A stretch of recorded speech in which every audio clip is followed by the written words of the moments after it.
गुरुदेव, सादर नमन। आपके आशीर्वाद और प्रेरणा से अपना ये जीवन इस राष्ट्र और गौ माता को समर्पित संकल्पित कर गौशाला स्टार्ट करी थी। और शायद हमारे कुछ लोगों को हमारा ये काम अच्छा नहीं लगा, क्योंकि हमने जो गौवंश से दो गायों से गौशाला शुरू की थी, हमारे धर्मपूर्वक सेवा और संकल्प ने उसे 500 तक पहुंचा दिया। हमारे ही कुछ हिंदू भाइयों को लगा कि अरे ये मित्तल तो बहुत पैसे कमा रहा है, जहाँ 2, 4, 5 गायें होती थी आज 500 हो गई हैं, जहाँ ये थोड़ी सी जगह थी ये बहुत लंबी चौड़ी हो गई। हमारी केवल एक गलती थी, हमें शायद बहुत ज़्यादा जानकारी नहीं थी। हमने यमुना के साथ जो गोचर भूमि है वहाँ पे गौशाला शुरू की थी। हमारी इस गौशाला से सैकड़ों परिवार और हिंदू लोग जुड़े, गौ माता के प्रति बहुत कुछ उन्होंने सीखा और समझा। हमारा भी, हम गुरुदेव के अलावा भाई राजीव दीक्षित को फॉलो करते थे और उन्हीं के अनुसार हमने एक संकल्प लिया कि इस गौशाला से हम लोगों के घरों से बीमारी को दूर भगाएंगे। और हमें बहुत आशीर्वाद मिले, इसमें कोई दो राय नहीं है।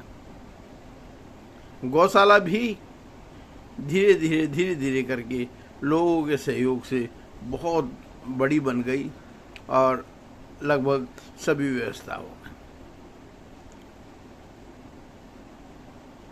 इसमें भी कोई दो राय नहीं है कि आज़ादी के बाद से इस देश को हमारे राजनेताओं ने लूटा है। जो कुल भूमि का 40% हिस्सा गोचर भूमि का था, कांग्रेस के ज़माने में लगभग आधा लुटा दिया गया, अपनों को दे दिया गया। बाकी अब जो बचा है वो अब की सरकार भी यही चाहती है कि उसे वो लूटें खसोटें लोगों को दें, और साथ साथ बड़े लोगों के साथ रहकर वो नहीं चाहते कि लोगों को शुद्ध दूध या दूध के प्रोडक्ट के साथ साथ अन्य सामान भी मिल सके। हमारे देश के दुश्मन तो चाहते ही नहीं कि हिंदुस्तान पुनः सोने की चिड़िया बन सके। आपकी जानकारी के अनुसार मैं आपको बताना चाहता हूँ कि जब अंग्रेज हिंदुस्तान में आए तो वो यहाँ की समृद्धि देखकर बहुत परेशान हो गए कि अरे ये समृद्धि क्यों है। ब्रिटिश पार्लियामेंट में इसके लिए एक मीटिंग हुई और मीटिंग में एक कमेटी बनाई गई जिसने आकर हिंदुस्तान में सर्वे किया, और उसमें जो निष्कर्ष निकला वो ये था कि हमारे ये गौ माता और कृषि इसका कारण है, जिसके कारण हिंदुस्तान इतना समृद्ध है उस टाइम पर लोगों के घरों में सोने और चांदी के सिक्के भरे हुआ करते थे। इतिहास बताता है कि बड़े बड़े जो अंग्रेजों के खास लोग थे वो कई कई 100 जहाज भर भर के सोना चांदी हीरा पन्ना भर भर के यहाँ से ले गए, और उसके बावजूद भी हिंदुस्तान में कोई कमी नहीं पड़ी। ठीक है, वो चीज़ तो नहीं आई, लेकिन जो वो चाहते थे वो हुआ। देसी गौ माता की जगह दूसरी गौ माताओं ने ले लिया, जो कि दूध ज़्यादा देती हैं, जर्सी गायें जो बोलते हैं, जो कि उनको तो मीट चाहिए था और जिसका दूध किसी भी सूरत में इंसान के लायक नहीं है। विदेशी जो हमारे देश के दुश्मन हैं वो आज भी चाहते हैं कि हिंदुस्तान में आबादी ख़त्म हो और बीमारियां फैलें। बार बार इसका के लिए उन्होंने काम किया। आज भी जितनी बीमारियां हैं उसमें ज़्यादातर केवल फैलाई हुई हैं, एक्चुअल में नहीं है, केवल अपनी दवाइयां बेचने के लिए। और बड़े ही दुख के साथ कहना पड़ता है कि हमारे राजनेता भी इतने भटक गए हैं कि उन्होंने अब अपने छोटे बच्चों को पेट के कीड़े के लिए एक दवाई देने का निश्चय किया है, जो साल में 2 बार सभी बच्चों को दी जाएंगी, जो कि बच्चों की सेहत के साथ बहुत बड़ा धोखा है। और बात वही है, चाहे बेशक से हमारे जो है बड़े बड़े जो लोग बैठे हुए हैं उन्होंने उसमें साइन किए हैं, लेकिन मेन कारण वही है कि करोड़ों रुपए का हेर फेर उन दवाइयों के बच्चों को देने से होगा। और जो बच्चों को नुकसान होगा उसके अभी तो सोचा भी नहीं जा सकता। और ये सरकार सोई हुई है, पता नहीं कब तक सोती रहेगी। हम नहीं जानते थे कि हमारी गौशाला का इस तरह से विध्वंस किया जाएगा। मेरे द्वारा महामहिम राष्ट्रपति महोदया और देश के नायक मोदी जी को लिखा गया जब इस जमुना पे कुछ कार्य करने के लिए हमें कहा गया कि यहाँ से आप जगह खाली करिए। हमने कहा ठीक है, अगर आपको ये जगह चाहिए हम खाली कर देते, हमारे को कोई यहाँ पे कब्जा नहीं रखना है। आप हमारे को कोई और वैकल्पिक स्थान दे दें या 31 मार्च 2024 तक का समय दें ताकि हम अपनी व्यवस्था कर सकें, या हमें सस्ते ब्याज पर पैसा दिया जाए ताकि हम कहीं जगह खरीद कर इनकी व्यवस्था करें। साथ साथ हमने दिल्ली उच्च न्यायालय में भी अपील करी और हम ये देख के बड़े हैरान और परेशान हुए कि हमारे जज बिके पड़े हैं, वो सुनने को तैयार नहीं है। जो जज मोहिदा जज साहिबा थी, उन्होंने पहली बार में ही ये समझ लिया कि हाँ वास्तव में इतने गौवंश को दूसरी जगह शिफ्ट करना इतना आसान नहीं है। उन्होंने बहुत सारे वैकल्पिक प्रश्न भी किए और कोर्ट के अंदर स्पष्ट कहा कि मित्तल जी, मैं तो आपके रोने से वो पसीज गई थी। आपने कहा था कि हमारे ये बच्चे, वास्तव में ये गौवंश नहीं, हमारे बच्चे हैं, हमने बच्चों की तरह पाला है। और लेकिन जो कुछ इस शासन और प्रशासन ने किया उसकी जितनी निंदा की जाए वो कम है।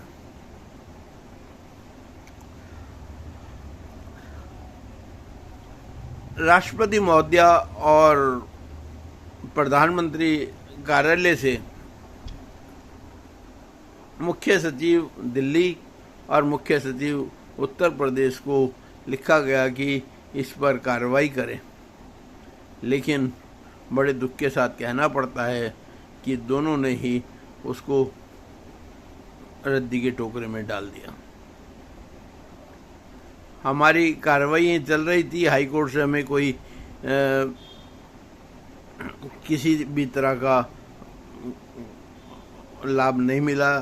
सुप्रीम कोर्ट में हमने अपील करी।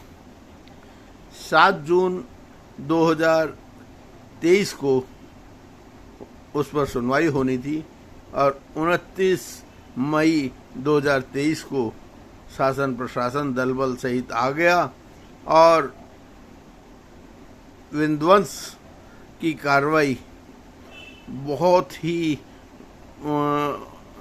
शोषणपूर्वक और जिसकी जितनी निंदा की जाए वो कम है। हमारे द्वारा ये भी कहा गया कि ठीक है जी, हमने जो है दूसरी जगह ले ली है, अगर आपने इन्हें हटाना है तो हमारी दूसरी जगह पर इन्हें पहुंचा दें। कहा नहीं, हम तो जो है जहां पहुंचाना है वहां पहुंचाएंगे। और 300 से ऊपर देसी गौवंश एक ऐसी जगह पहुंचा दिए गए जो नर्क से भी ज़्यादा नर्क है, जिसकी ऑडिट रिपोर्ट के अनुसार 100 गायें प्रतिदिन वहाँ मर जाती हैं। वहाँ से 5 स्टार होटलों में गायों की सप्लाई भी होती है और ये शासन प्रशासन सब जानता है, उन्हें बहुत मोटे पैसे भी देता है, सब कुछ करता है। यहाँ के जो पशु चिकित्सक और पशुओं के निर्देशक वो दोनों इसमें बहुत बुरी तरह से इन्वॉल्व हैं।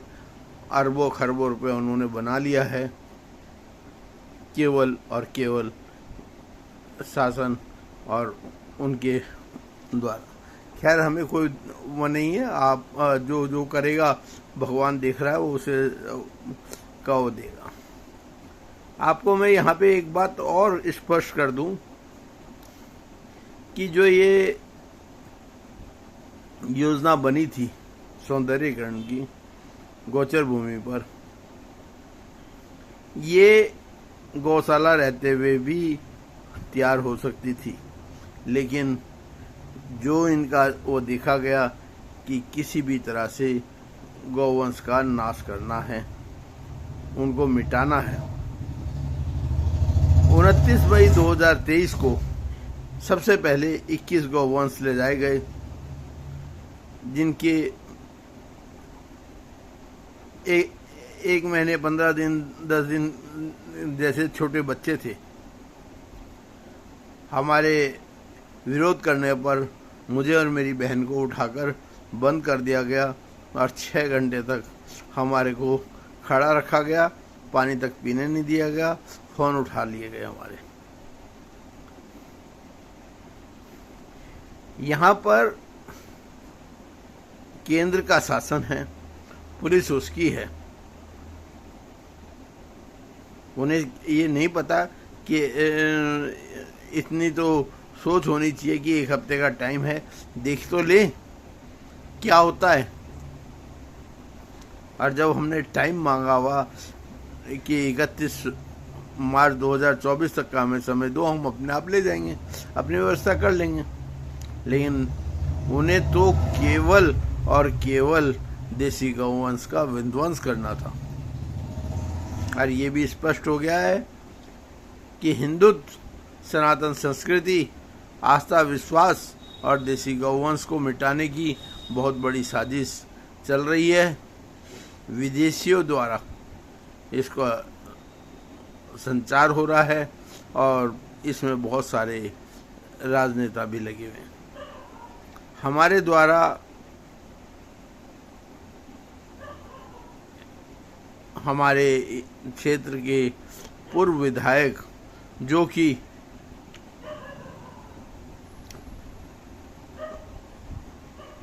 इस समय अंतर्राष्ट्रीय स्तर के विश्व हिंदू परिषद के अध्यक्ष हैं, हमने उनसे प्रार्थना की कि नोएडा में गोचर भूमि उपलब्ध है और अगर आप कहेंगे तो हमारे को वो भूमि मिल सकती है, गौवंश बच जाएंगे। और हमारा उद्देश्य राष्ट्र सेवा का है, हमारे कोई अपना पर्सनल वो नहीं है, हम कोई डेयरी नहीं बना रहे, हम केवल गौशाला चला रहे हैं। वो कहते हैं नहीं नहीं जी, मैं कैसे सिफारिश कर दूं, कैसे कह दूं कि हाँ इनको जमीन दे दें। अगर वो अंतर्राष्ट्रीय अध्यक्ष हैं विश्व हिंदू परिषद के और वो गौवंश को बचाने के लिए एक बारी बोल के तो देखते, आगे वो देता ना देता वो एक अलग बात है।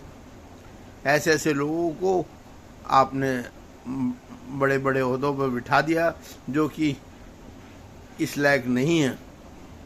और ये तो हम देख भी रहे हैं कि बहुत बड़ी बड़ी गौशाला की भूमि भाजपा के बड़े बड़े नेताओं को दे दी गई है, लेकिन जिसने अपना सब कुछ संकल्पित और समर्पित कर इस गौशाला को कहीं से कहीं तक पहुंचाया, उसको थोड़ी सी जगह देने को तैयार नहीं है। हमें उम्मीद थी कि हम जो 200 प्लस गौवंश को बचाकर उत्तर प्रदेश में योगी राज में ले गए थे कि योगी राज में तो उनको कुछ सुविधा मिलेगी, लेकिन हमें बड़ा दुख के साथ कहना पड़ता है कि वहाँ पे भी जो प्रशासन है वो पूरी तरह से भ्रष्टाचार में लिप्त है। वो नहीं चाहता कि ये सब कुछ हो। वो भी दिल्ली की तरह जो 300 प्लस गौवंश को नर्क से भी नर्क में डाल दिया गया, वैसे ही वो भी चाहते हैं कि इनको सबको उठाकर सरकारी गौशाला में ले जाया जाए। जबकि मेरे द्वारा स्पष्ट तौर पे कहा गया कि गौशाला के लिए भूमि वहीं गौशाला के पास उपलब्ध है। अगर वो भूमि हमें दे दी जाए, हमें किसी भी तरह का कोई अनुदान नहीं चाहिए।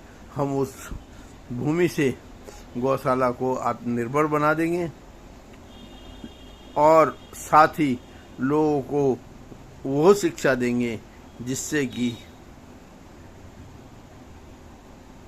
जैविक खेती हो सके और किसानों की जिंदगी सफल हो जाए। करोड़ों रुपए का यूरिया, डीएपी और दवाइयाँ उत्तर प्रदेश में आती हैं, सरकार का बहुत सा धन उसमें लगता भी है। उन सब से छुटकारा हो सकता है, बगैर किसी डीएपी, यूरिया और कीटनाशकों के बहुत बढ़िया खेती की जा सकती है। लेकिन योगी जी या मोदी जी तक तो बात पहुंचेगी नहीं, नीचे वाले ही कुछ ना कुछ करके और उसको काम को नहीं होने देंगे। राजीव दीक्षित जी ने बहुत कोशिश करी कि इस राष्ट्र को एक अच्छे रास्ते पर ले जा सकें और यहाँ के शासन प्रशासन को सुधारा जा सके। इसीलिए विदेशी दुश्मनों और यहाँ के स्वार्थी राजनेताओं ने उनको ही रास्ते से हटा दिया। अगर आज वो होते तो यह देश अमेरिका से बहुत आगे होता।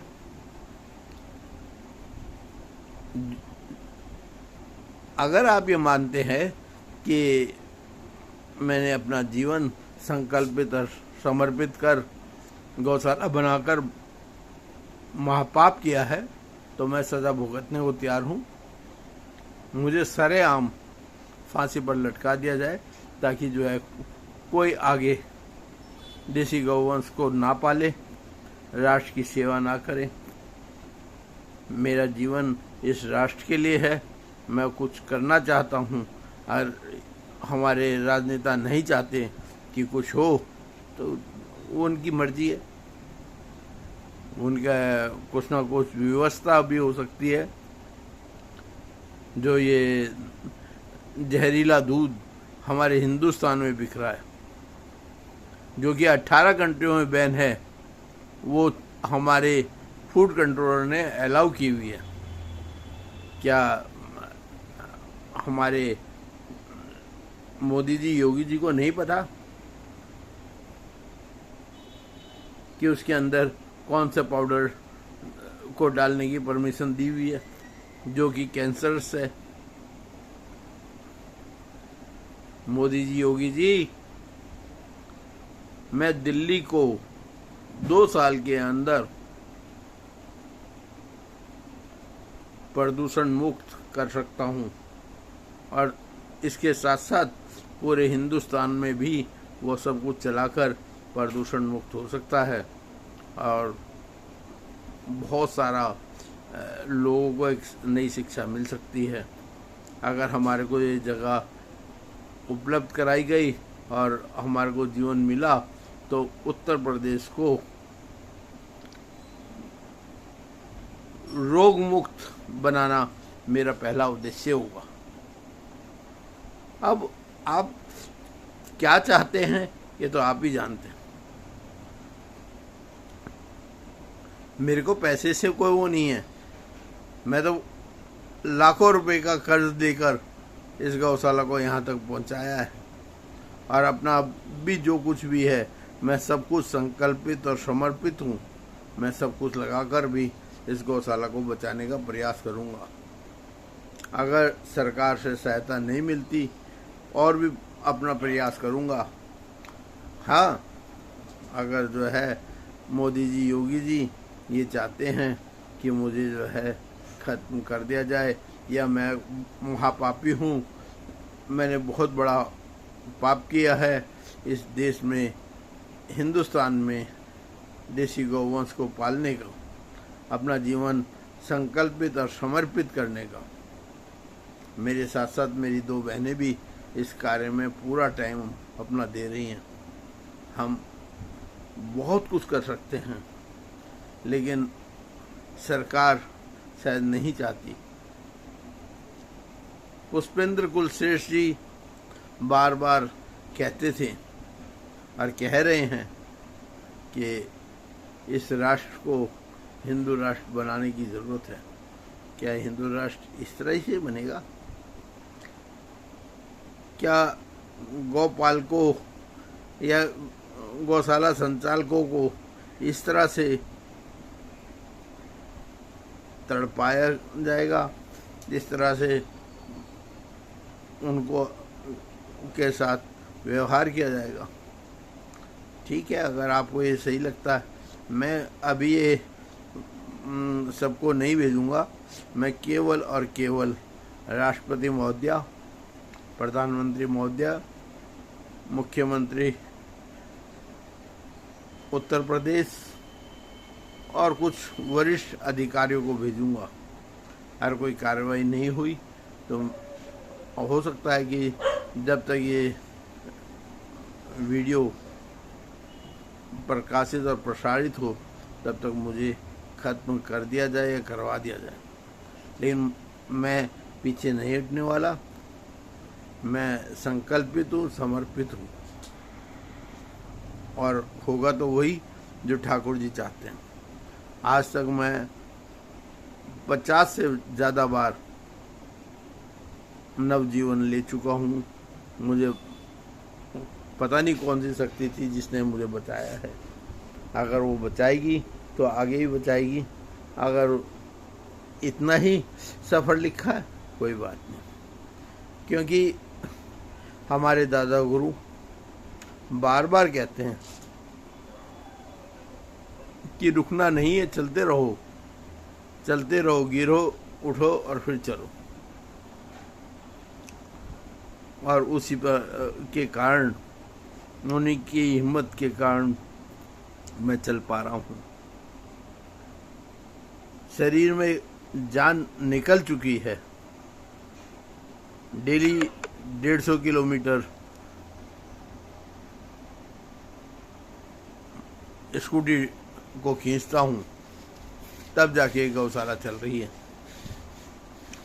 अपने बहुत सारे एसेट्स मैं बेच चुका हूँ, बाकी भी शायद बिक जाएंगे, लेकिन उसके बावजूद भी गौशाला बच जाए तो ये एक बहुत बड़ी अचीवमेंट होगी। गुरुजी, सादर नमन। और मुझे कृपया करके मार्गदर्शन करें कि मुझे क्या करना चाहिए। अगर मैं गलत हूँ तो मैं इस रास्ते से हट जाता हूँ, लेकिन मैं गायों को मरने के लिए छोड़कर नहीं जा सकता। वो हमारे बच्चे, गौवंश 200 प्लस है, और मैं तो ये भी चाहूँगा कि जो 300 प्लस उठा के ले गए हैं वो भी वापसी हमारी गौशाला में आए। राम राम।